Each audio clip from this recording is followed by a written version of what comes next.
तो ऐसा नहीं है कि मिरेकल्स होते नहीं है या शक्तियाँ काम नहीं करती हैं, करती हैं, ज़रूर करती हैं। जिसका सूर्य सबसे ज़्यादा स्ट्रॉन्ग होता है, बलवान होता है, वो खुद जल के दूसरों को प्रकाश देता है। ये स्वभाव होना कि मैं इंडिपेंडेंट बन जाऊँ या इंडिपेंडेंट हो जाऊँ या मेरी एक इंडिविजुअलिटी है, बहुत कॉमन सी चीज़ है, कोई बड़ी चीज़ नहीं है। जिस इंसान की रोशनी खराब हो गई, जिसकी हेल्थ खराब हो गई, जिसकी इम्यूनिटी खराब हो गई, जिसका मान सम्मान नहीं रहा, जो दूसरों को प्रकाश देने लायक नहीं रहा, लुट गया, तो वो क्या राजा रहा। हेलो एवरीवन, जय मां काली। आज इस वीडियो में हम लोग बात करेंगे सूर्य के नक्षत्रों की, कि अगर आपका जन्म सूर्य के किसी भी नक्षत्र में हुआ है, जैसे कि कृतिका नक्षत्र है, उत्तरा फाल्गुनी नक्षत्र है और उत्तराषाढ़ा, तो आपके जीवन में क्या प्रभाव रहा होगा, किस तरीके की एनर्जी लेकर के आप आए हो, आपकी लाइफ किस पॉइंट पर अनफोल्ड हुई है जब आपका जन्म हुआ है, तो किस तरीके के कर्मास आप कर रहे होगे, किस तरीके के कर्मास आपके भी पेंडिंग है, आप किन पेंडिंग कर्मास को करने के लिए आए हो, वो ये सारे नक्षत्र बताएंगे। तो सबसे पहले जानना ये जरूरी है कि जो सूर्य है, नैसर्गिक रूप से अगर आप देखो नवतारा, तो थर्ड नंबर पर फॉल होता है। पहले केतु के नक्षत्र आते हैं, फिर वीनस के नक्षत्र आते हैं, फिर सूर्य के नक्षत्र आते हैं। और जो पहला है जन्म तारा, दूसरा है आपका संपत और तीसरा है विपत तारा। तो पहली चीज तो ये सुन लो आप लोग कि आपका जो जन्म हुआ है विपत तारा में हुआ है। लाइफ जो अनफोल्ड हुई है वो विपत तारा में अनफोल्ड हुई है। तो जनरली जो मैंने अभी तक ऑब्जर्व किया है या अपने पर्सनल एक्सपीरियंस में देखा है कि मोस्टली जिन लोगों के जन्म कृतिका नक्षत्र, उत्तरा फाल्गुनी नक्षत्र और उत्तराषाढ़ा नक्षत्र में होते हैं, उनको बचपन में ना थोड़ी इम्यूनिटी की या हेल्थ इश्यूज को फेस करना पड़ता है, क्योंकि सूर्य हेल्थ के कारक है और विपत तारा को भी दर्शाते हैं। विपत तारा इस बार आपकी जन्म तारा इस जन्म में बन के आई है। तो आपका जन्म जब उसमें हुआ है तो बचपन में हो सकता है कि बर्थ के टाइम बहुत प्री मैच्योर बर्थ हो गई हो, या फिर कोई एकदम से होते कोई ऐसी प्रॉब्लम आ गई हो, बच्चे को हॉस्पिटलाइज होना पड़ा हो, डॉक्टर के दिखाना पड़ा हो, इम्यूनिटी वीक हो, किसी भी तरीके की, या बचपन में आपने थोड़ी सी तकलीफों का सामना किया होगा। तो ये चीज एक तो दर्शाती है, क्योंकि तारा ही विपत है, ठीक है। उसके बाद ऐसा नहीं है कि ये जो विपत तारा है ये कांस्टेंट रहती है। जैसे जैसे जैसे सूर्य सुबह जब निकलता है तो उसमें सॉफ्टनेस होती है, लेकिन जैसे जैसे बढ़ते जाते हैं, दिन आता जाता है, तो उनमें तेजी आती जाती है। ठीक इसी तरीके से जो सूर्य के नक्षत्र वाले लोग होते हैं, जैसे जैसे उनकी उम्र बढ़ती जाती है और उम्र बढ़ने के साथ साथ भी जैसे ही आपके अंदर ये अंडरस्टैंडिंग डेवलप हो जाती है कि you are not a king, you are a guardian kind of energy, आपको लोगों को एक पिता के रूप में सर्व करना है। एक पिता का काम क्या होता है? खुद जल के अपने परिवार को सुरक्षा प्रदान करना, अपने परिवार की जरूरतों का ध्यान रखना। आपने देखो कितने मेल्स देखे होंगे जो अपने ऊपर एक पैसा खर्च नहीं करेंगे, लेकिन अपनी वाइफ के लिए, अपने बच्चों के लिए, रिश्तेदारों के लिए, अपनी माँ के लिए, अपने पिता के लिए, सबके लिए करेंगे।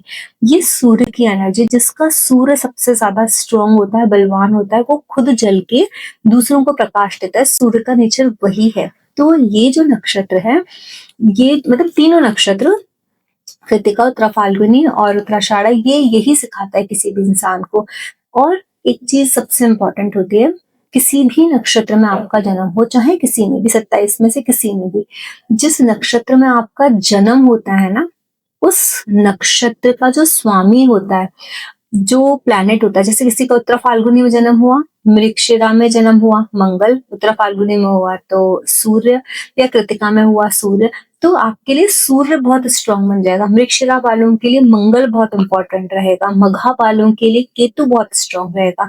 तो यहाँ अगर आपका कृतिका, उत्तरा फाल्गुनी और उत्तराषाढ़ा में हुआ है, तो सूर्य आपकी कुंडली में किस पोजीशन पर है वो बहुत मैटर करता है आपकी लाइफ के स्ट्रगल्स या आपकी लाइफ की जो कंफर्ट्स हैं उसको दर्शाने में।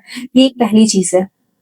दूसरा, सबसे पहले ना हम एक एक नक्षत्र में जाएंगे। जैसे कृतिका नक्षत्र है, कृतिका नक्षत्र के जो देवता हैं वो है अग्नि, और इसका जो सिंबल होता है ना वो नाइफ है, शार्प जो ब्लेड होता है ना वो है कट करना। जब एम्बिलिकल कॉर्ड कट होती है तो बच्चा माँ से अलग होता है। भरणी नक्षत्र में होता है तो माँ के वूम में होता है, और वो एक ना कहते हैं ना हेल्पलेसनेस वाली सिचुएशन बोल दो, या फिर एक ना बाउंड्री है, उसके ही अंदर है, वो कुछ कर नहीं सकता। लेकिन जैसे ही कृतिका नक्षत्र आता है ना, एम्बिलिकल कॉर्ड कट होते हैं, इंडिपेंडेंसी आ जाती है, इंडिपेंडेंट हो जाता है। तो कृतिका नक्षत्र वाले लोगों के अंदर ये स्वभाव होना कि मैं इंडिपेंडेंट बन जाऊं या इंडिपेंडेंट हो जाऊं, या मेरी एक इंडिविजुअलिटी है, बहुत कॉमन सी चीज है, कोई बड़ी चीज नहीं है। लेकिन इसी चीज को ईगो में कन्वर्ट कर लेना और इविल बिहेव करना, या आपकी इंडिविजुअलिटी से या मेरी इंडिपेंडेंस से, आपकी इंडिपेंडेंस से दूसरों के लिए आपकी इंडिपेंडेंस खतरा बन जाए, वो प्रॉब्लम है। आप ये सोच, अगर आप घर के वो मेल हो जिसको कोई रोकने वाला नहीं है और आप अनएथिकली चीजों को कर रहे हो, you are damaging your son. आपका सूर्य डैमेज हो रहा है। आपका जिसका सूर्य डैमेज हो गया ना, जिसका सूर्य खराब हो गया ना, उसकी जिंदगी में कुछ नहीं बचा। सूर्य आपकी आत्मा का तो कारक है ही है। सूर्य आपकी खुद की हेल्थ है, आपकी इम्यूनिटी है, आपका मान, आपका सम्मान, वो सब सूर्य, आपकी आंखों की रोशनी सूर्य। जिस इंसान की रोशनी खराब हो गई, जिसकी हेल्थ खराब हो गई, जिसकी इम्यूनिटी खराब हो गई, जिसका मान सम्मान नहीं रहा, जो दूसरों को प्रकाश देने लायक नहीं रहा, लुट गया, तो वो क्या राजा रहा। तो सूर्य अगर खराब कर लिया, मृग इसमें जो ये है ना कृतिका नक्षत्र, इसमें पॉसिबिलिटीज होती हैं। इंसान के अंदर ना ईगो आ जाता है। इसीलिए जो अग्नि देव है ना, इसके जो देवता हैं, वो अग्नि का काम क्या होता है, यहाँ पे डबल फायर है। एक तो सूर्य की अग्नि, दूसरी अग्नि देव की अग्नि। तो ये जो फायर है ना, fire is used for the purification. तो फायर क्या है, सेक्रीफाइस मांगती है। जब आप अग्नि को प्रज्वलित करते हो, अग्नि का आवाहन करते हो, तो आप उसमें आहुति देते हो। तो आहुति मीन्स कॉल्ड, आहुति मीन्स सेक्रीफाइस है ना, इट इज कॉल्ड सेक्रीफाइस। तो आप सेक्रीफाइस दे रहे हो। तो जब कृतिका नक्षत्र में आपका कोई भी प्लैनेट हो, या जिस भाव में वो बैठा होता है, तो उस भाव से रिलेटेड, उस प्लैनेट के कारक तत्वों से related, you need to give the sacrifices in your life. अगर आप उस टाइम अपनी ईगो में अड़े रहते हो कि नहीं, मैं स्वतंत्र हूँ, मैं आजाद हूँ, क्योंकि जब बंदिश के बाद, जेल से निकलने के बाद जब आजादी मिलती है इंसान को, वो खुली हवा बहुत प्यारी होती है। ठीक कृतिका नक्षत्र में, क्योंकि वो भरणी से निकला है, अभी उस वूम से निकल के आजाद हुआ है। अभी तो माँ पर डिपेंड था, माँ खाना देगी, माँ हवा देगी, सांस देगी, तब सांस लेगा। अब वो खुद खुली हवा में सांस ले सकता है, अब अपने मुंह से खाना खा सकता है, अब आजाद है, अपने हाथ पैर कितनी भी फैला सकता है। पहले तो सिकोड़ के था बच्चा। तो ये जो एक सेंस होता है ना, कृतिका में ऑटोमेटिकली होता है। तो कृतिका नक्षत्र आपको ये सिखाता है कि आपको प्रकृति ने वो एक इंडिविजुअलिटी आप क्रिएट करो अपनी, या एक इंडिपेंडेंस है, वो आपको मौका दिया है। आपकी लाइफ में वो टाइम आएगा, क्योंकि कृतिका है तो वो आएगा ही आएगा, लेकिन उसका दुरुपयोग नहीं करना। पिछले जन्म में आपने उसका बहुत दुरुपयोग किया है, अपनी पावर का इस्तेमाल गलत तरीके से किया है, क्योंकि सूर्य का नक्षत्र है तो डेफिनेटली पावरफुल नक्षत्र है। बहुत ज्यादा, बहुत सारे लोगों को अपनी ईगो की आग में, अपनी गुस्से की आग में, अपनी जेलसी की आग में जलाया है। क्योंकि आप इस यहाँ पर अगर कहानी कनेक्ट करोगे, तो लॉर्ड कार्तिकेय की कहानी होती है। 16 ईयर्स तक वो प्रॉब्लमेटिक ही एनर्जी रही, जिस एनर्जी को कोई संभालना सबके लिए बहुत मुश्किल था। वो एक ऐसी एनर्जी थी लॉर्ड कार्तिकेय की, और उन्होंने खुद भी बोला था कि till the age of 16 I will be evil. तो और इस नक्षत्र में देखा जाए तो ये नक्षत्र ना युद्ध के लिए बहुत अच्छा होता है, लेकिन किसी ऑस्पिशियस काम करने के लिए नहीं, किसी सॉफ्ट चीज के लिए नहीं, प्रपोज करने के लिए नहीं, शादी के लिए नहीं, अच्छा नहीं माना जाता है। तो कृतिका की एनर्जी ही शार्प है, फ्यूरियस एनर्जी है, स्ट्रॉन्ग एनर्जी है। तो यहाँ पर ईगो को कट डाउन करना ये नक्षत्र सिखाता है। अगर आप ईगो को कट डाउन नहीं करोगे, तो आप अपनी लाइफ में अपने सूर्य को गवा दोगे। सूर्य गवा दिया, सब गवा दिया। तो ये नक्षत्र आपको ये सीख देता है। इसके बाद आता है उत्तरा फाल्गुनी नक्षत्र, जिसके जो देवता है ना, वो आर्यमा है, जो पितरों के देवता है ना। जैसे मघा नक्षत्र में पित्र हैं, और ये पितरों के भी देवता हैं आर्यमा। और आर्यमा को मीडिएटर भी बोला गया है, कि जो दूल्हा और दुल्हन होते हैं उनके बीच में जो मीडिएटर होता है, ये वो है जो शादी करवाते हैं, या इसका प्रपोजल उसके पास और उसका प्रपोजल उसके पास लाते। बंधन, जो जो कॉन्ट्रैक्ट साइन होता है, जो बंधन बंधता है, जो गांठ जुड़ती है, दैट इज आर्यमा। वो एनर्जी है आर्यमा की। उत्तरा फाल्गुनी नक्षत्र इसलिए शादी के साथ कनेक्टेड है। भगवान शिव और माता पार्वती की शादी भी उत्तरा फाल्गुनी नक्षत्र में हुई थी। और इस नक्षत्र में सबसे जो जरूरी चीज है ना, वो वो ये जरूरी चीज है कि यहाँ इसके जो देवता है ना, नक्षत्र के जो ग्रह देवता है वो सूर्य है। यहाँ सूर्य राजा की तरह काम नहीं करते हैं, यहाँ सूर्य एक गार्जियन की तरह काम करते हैं, एक गाइड की तरह काम करते हैं, एक मेंटोर की तरह काम करते हैं, एक पिता की तरह काम करते हैं इस उत्तरा फाल्गुनी नक्षत्र में। अगर उत्तरा फाल्गुनी नक्षत्र वाले लोग कंपैशन रखते हैं ना दूसरों के लिए, वो होते भी हैं, कंपैशनेट होते हैं, वो कहते हैं ना ट्रूथफुलनेस पर चलना, और सत्यवादीता जो जिसको बोलते हैं ना, उसको उसको फॉलो करना, सत्य वचनों को बोलना, या फिर जो जस्टिस है उसके साथ चलना, प्रैक्टिकल जो एक हमारी जो अप्रोच होती है वो होना, ये उत्तरा फाल्गुनी नक्षत्र के गुण हैं। दिस नक्षत्र इज ऑल्सो प्रॉस्परस, प्रॉस्पेरिटी है, सब कुछ है, बट इस नक्षत्र को भी ज्ञान और स्पिरिचुअलिटी के साथ कनेक्ट किया गया है। अगर आपके पास ज्ञान और स्पिरिचुअलिटी नहीं है, या आपने अपने आप को उस स्पिरिचुअल प्लेन से नहीं जोड़ा है उत्तरा फाल्गुनी नक्षत्र वालों ने, और उन्होंने खुद को इस चीज के लिए समर्पित नहीं किया है अपनी ड्यूटी मान के कि इस बार आपकी आत्मा का जो पर्पस है वो सारी दुनिया को रास्ता दिखाने के लिए, वॉट एवर यू हैव, आपको वो बांटना है। जैसे सूर्य अपनी रोशनी अपने पास नहीं रखता है, वो अपनी रोशनी से प्रकाश देकर के पूरी सृष्टि का पालन करते हैं। ठीक उसी तरीके से उत्तरा फाल्गुनी नक्षत्र वाले लोगों को अपने ज्ञान के माध्यम से या अपनी बॉडी को एक मीडियम बना करके अपने, मतलब हम कहते हैं ना, हमसे कितना जितना भी कर्म हो सकता है उतना वो कर्म करके हमको लोगों को देना है। This is a Karma of Uttara Phalguni नक्षत्र।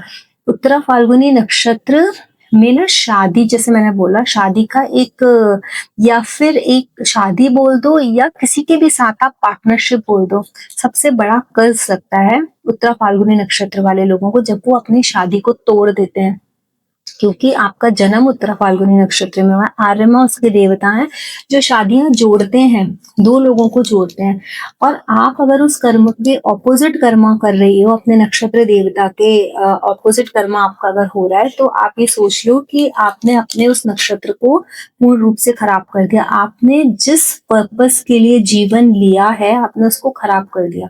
तो उत्तरा फाल्गुनी नक्षत्र वाले लोग जो है ना, वो बहुत अच्छे मैरिज काउंसलर्स बन सकते हैं। दो लोगों की शादियां टूट रही है ना, इनको सबसे ज्यादा तकलीफ होगी, मैं बात करूं क्या, मैं जुड़वाऊं क्या, मैं जुड़वा के देखूं क्या, मेरे बात करने से शायद हो जाए। और ये समझाते हैं लोग, समझते भी हैं, क्योंकि आर्यमा का काम ही वही है, नक्षत्र देवता का काम ही वही है। इन लोगों की इन लोगों का जो बेसिकली क्या होता है कि आपने किसी के भी साथ पार्टनरशिप की हो, चाहे वो बिजनेस पार्टनरशिप है या मैरिज पार्टनरशिप है, you are not suppose to ditch your partner, you always have to be loyal. अगर आप वो लॉयलिटी नहीं निभा पाते हो, आप उस पार्टनरशिप को नहीं निभा पा रहे हो, तो आप अपने नक्षत्र की एनर्जी को खराब कर रहे हो। तो ये बेसिकली इस जन्म में उत्तरा फाल्गुनी नक्षत्र वाले लोग, चाहे उनकी मैरिज लाइफ अच्छी है खराब है जैसी भी है, but you have to go through. आप या तो पार्टनरशिप मत करो, अगर आपने किए तो आप निभाओ, और आपको as a guardian, as a father कर्मा करना है, जगत के लिए, लोगों के लिए, सबके लिए। तो this is the Karma of Uttara Phalguni नक्षत्र। अब आता है उत्तराषाढ़ा नक्षत्र। उत्तराषाढ़ा नक्षत्र के जो देवता है ना, वो विश्वदेव है। विश्वदेव का मतलब है सामूहिक रूप से जो देवीय शक्तियां होती है ना, वो सब इकट्ठी होना। 10 फोर्सेस, जो 10 फोर्सेस हैं, उनको ना विश्वदेव कहा गया है। और ये नक्षत्र ना धार्मिकता से कनेक्टेड है। तो जिस किसी का जन्म उत्तराषाढ़ा नक्षत्र में हुआ है, इस इंसान का पर्पस है कि इनको स्पिरिचुअल और धार्मिक होना मैंडेटरी है, क्योंकि ये नक्षत्र चैलेंजेस का नक्षत्र है। आप इसका सिंबल भी देखो, एलिफेंट टस्क है। और ये वो चैलेंज है, आपने सुना होगा महाभारत की जो जब कथा भगवान गणपति ने लिखी थी, तो वेद व्यासी ने एक ही शर्त लिखी थी कि बोली थी कि अगर आप ना लिखते लिखते रुक गए तो मैं वहीं बोलना बंद कर दूंगा। शर्त यही है, मैं महाभारत की तथा तभी कहूंगा जब आप नॉन स्टॉप लिखोगे। गणपति जी ने उसको स्वीकार कर लिया था उस चैलेंज को।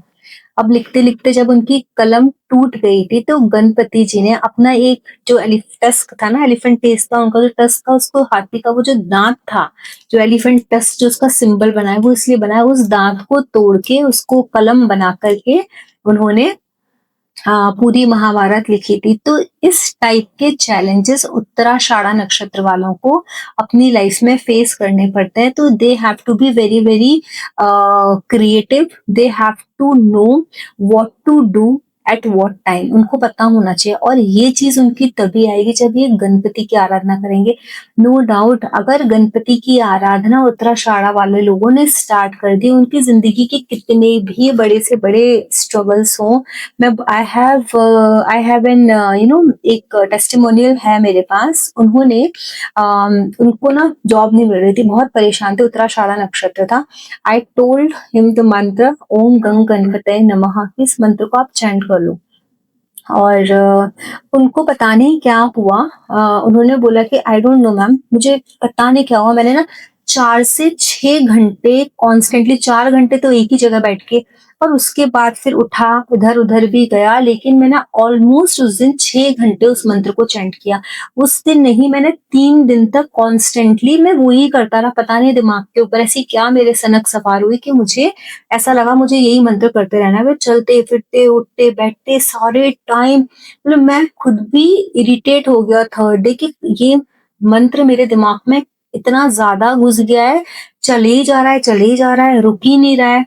उससे रेस्टलेसनेस उनको हो रही थी, कह रहे थे मुझे इतनी परेशानी हो रही थी। और fourth day he got a job offer, call आया, इंटरव्यू हुआ, and within a week तो उनकी ज्वाइनिंग हो गई। तो इतनी पावर है मंत्र चैंटिंग में। जो लोग बोलते हैं ना बेकार है, मंत्र चैंटिंग से कुछ नहीं होता, मंत्र चैंटिंग आप कितना कर रहे हो। लोग बोलते हैं मंत्र चैंटिंग करना है, कितना करना है मैम, 11 बार कर ले, तो वो आपके ऊपर है, आप जितनी एनर्जी क्रिएट कर सकते हो। क्योंकि जितना मंत्र आप चैंट करोगे, आपकी एनर्जी, जो आपकी जो शक्ति पुंज है, जो वो उतना इकट्ठा हो रहा है, वो जितना पावरफुल होगा उतनी जल्दी आपकी चीजें चेंज होंगी, आपका खुद का ऑरा चेंज होगा। आपका ऑरा चेंज हुआ अंदर से, तो ब्रह्मांड ने उसी तरीके की एनर्जीज को अट्रैक्ट करना स्टार्ट कर दिया।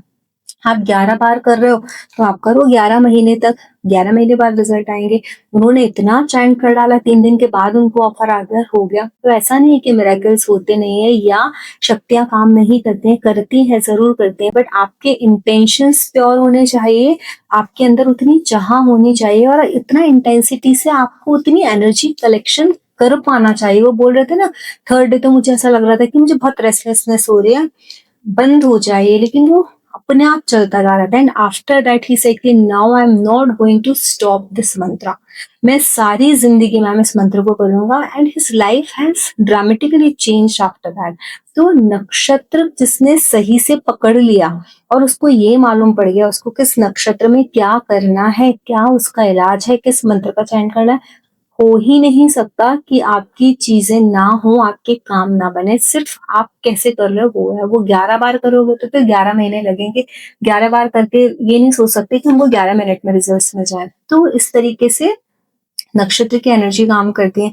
तो ये उत्तराषाढ़ा नक्षत्र वो नक्षत्र है जो चैलेंजेस आपकी लाइफ में लेके आता है, और बहुत चैलेंजेस लेके आता है। लेकिन चैलेंजेस से लड़ने की और जीतने की शक्ति जब आप धार्मिक रास्ते पे चलते हो, धर्म के रास्ते पे चलते हो और स्पिरिचुअल हो जाते हो, तो उत्तराषाढ़ा नक्षत्र में आपको वो चैलेंजेस एक्सेप्ट करने की और उन चैलेंजेस पर विजय प्राप्त करने की पावर लॉर्ड गणेशा देते हैं। तो आप जब भी, और देखो उत्तरा फाल्गुनी जो नक्षत्र है ना, उत्तर सॉरी, और देखो ये जो उत्तराषाढ़ा नक्षत्र है ना, उत्तराषाढ़ा नक्षत्र बताता ही आपको ये चीज है कि पिछले जन्म में आप ना उतने ज्यादा स्पिरिचुअल थे नहीं, आपका वो लेसन रह गया, वो चैलेंजेस आपने एक्सेप्ट नहीं किए थे। तो अब आपने एक्सेप्ट नहीं किए थे, कर लेते बहुत अच्छा होता, नहीं किए थे तो अब आपका ये पार्ट बन गया आपकी लाइफ का। तो सूर्य का नक्षत्र है, आपको अपनी डिग्निटी के लिए, अपने नेम के लिए, अपने फेम के लिए स्ट्रगल करना ही पड़ेगा। अपनी हेल्थ के लिए स्ट्रगल थोड़ा सा करना ही पड़ेगा। तो अपने हेल्थ का ध्यान रखना,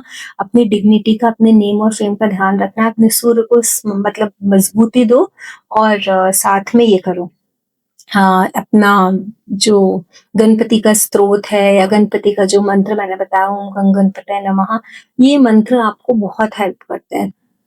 उत्तराषाढ़ा वालों का कार्मिक लेसन ये है कि पिछले जन्म में आपने किसी एक पर्पस को फुलफिल करने के लिए बहुत स्ट्रगल किया होगा, बहुत स्ट्रगल किया होगा, लेकिन बोलते हैं ना, ईश्वर का नाम नहीं लिया होगा, ईश्वर के ऊपर अपने आप को समर्पित नहीं किया होगा, या फिर एक वो जो हायर कॉन्शियसनेस है उसके ऊपर समर्पित नहीं किया होगा। ईगो में रह कर के कि मैं कर लूंगा, उस मैं ने ना आपको हराया होगा। तो इस जन्म में आपको जो उत्तराषाढ़ा नक्षत्र मिला है वो आपको ये बता रहा है कि आप मैं का त्याग करके, मैं कर लूंगा का त्याग करके, अपने उस स्ट्रगल को ईश्वर के नाम समर्पित करके कि ये आपका स्ट्रगल है, I will only perform the Karma, मेरा जो कर्म मैं करूंगा, लेकिन मैं आपको समर्पित कर रहा हूँ, आपका नाम लेकर के ही करूंगा, आप जो करोगे वो आप करोगे, मैं तो सिर्फ एक मीडियम हूँ। जिस दिन आप अपने आप को मीडियम समझ लोगे, उस संघर्ष को, जिस संघर्ष में आप हो, जिस चैलेंज में आप हो, उसको कॉम्पिटिट करने के लिए, तो ऑटोमेटिकली ईश्वर, वो जो 10 फोर्सेस हैं, जो विश्व देवा हैं, वो आपको ऑटोमेटिकली साथ देंगे। तो ये था एक छोटा सा वीडियो सूर्य के नक्षत्रों के ऊपर कि सूर्य के नक्षत्र किस तरीके का कार्मिक आपको शो करते हैं, जो पेंडिंग कार्मिक है आपका वो क्या है, किस तरीके से आपको अपनी एनर्जीज को चैनलाइज करना चाहिए। वीडियो अच्छा लगा है तो वीडियो को लाइक करें, चैनल को सब्सक्राइब जरूर करें और शेयर करना अपने फ्रेंड्स के साथ ना भूलें। जय मां काली।